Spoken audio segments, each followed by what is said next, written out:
کبیرہ گناہوں میں سے کبیرہ گناہ یتیم کا مال کھا جانا ہے۔ یتیم کے مال کے تعلق سے دین اسلام، شریعت، قرآن مجید ہماری کیا رہنمائی کرتا ہے؟ ان الذين يأكلون اموال اليتامى ظلما انما يأكلون في بطونهم نارا، کہ جو لوگ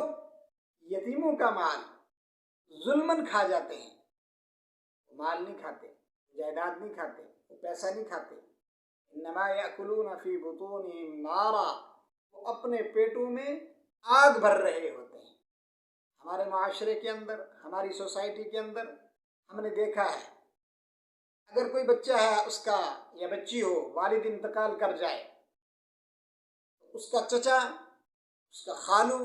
اس کا ماموں، اس کا قرابت دار اس کے ساتھ کیا سلوک کرتا ہے، ہمارا معاشرہ، ہماری سوسائٹی اس کی گواہ ہوتی ہے۔ جب تک وہ بچہ ہے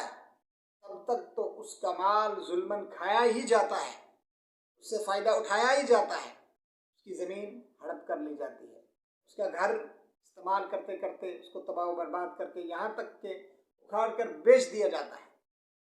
یعنی اسے یہ پتہ ہی نہیں ہوتا، بچوں کے جو چھوٹے چھوٹے بچے تھے، سمجھ تھے، ان کے والدین کا انتقال ہو گیا،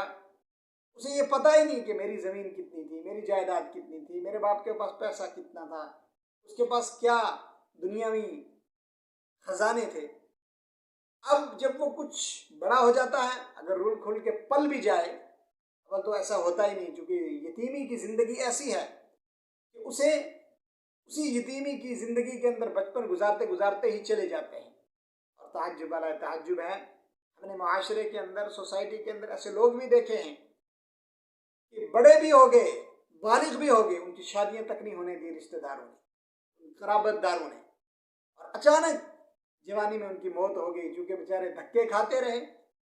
ماں باپ تو تھے نہیں، جو قرابت دار تھے، اور قرابت داروں میں بھی آپ نے دیکھا ہوگا کہ یتیموں پر سب سے پہلے وہی قبضہ کرتا ہے جو سب سے زیادہ ظالم ہوتا ہے، جابر ہوتا ہے، اور اس کی نظر میں بچے کی کفالت یا ہمدردی نہیں ہوتی، بلکہ اس کی زمین، اس کا مال، اس کا گھر، اس کی جائیداد ہوتی ہے۔ یتیموں کے تعلق سے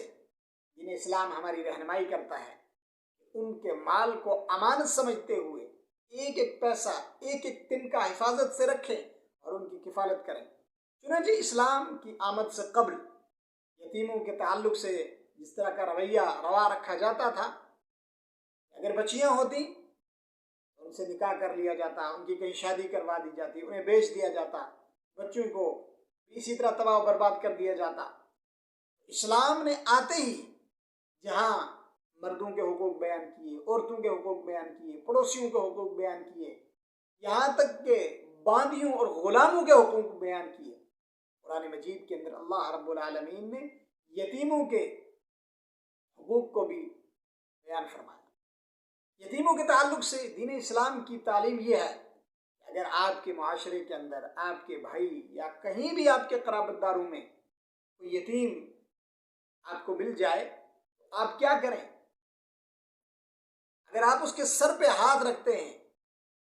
آپ کے ہاتھ کے نیچے جتنے بال ہوں گے اللہ رب العالمین اتنی نیکیاں عطا فرمائے گا، اس لیے کہ ہمارا نبی در یتیم تھا، یتیم پیدا۔ در یتیم کی تعلیم یہ ہے کہ یتیموں کا خیال رکھا جائے، ان کے مال کی حفاظت کی جائے، ان کے مال کو ضائع نہ کیا جائے، اور جیسے ہی وہ بلوغت کو پہنچیں، اس عمر کو پہنچ جائیں کہ اپنے مال کی، اپنی جائیداد کی، اپنے پیسے کی وہ حفاظت کر سکتے ہیں، ان کے حوالے کیا جائے۔ اس تعلق سے ہمارا معاشرہ بڑا ظالم معاشرہ ہے۔